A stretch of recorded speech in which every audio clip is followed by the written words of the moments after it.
台语文千万字，逐工要甲大家做伙来摆一日。伫咧防疫这段时间，西药房药局斗相共卖喙炎，实在是劳心苦战。今仔日要甲大家小解这一日，咱做伙来看到这里就是药。药是咧讲用来治病物质，像咱讲汉药、西药、药啊。另外有化学作用的物质，嘛是讲药，像咱讲火药、炸药。另外文音读做药，带大家做伙来小解两个词。头一个读做药洗，一般是讲拳头腮有白汗衣，甲病人推的时用的药剂，会当治疗筋骨去拽着伤才会正头。第二个词读做电药，就是电池。这个电药是较古早的讲法，咱用一句话来举例，甲这两个词夹做伙。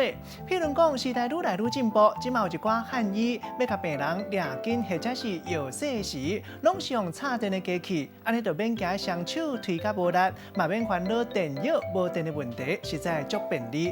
今仔日小解这一日药，另外文音读做药，提供予大家参考。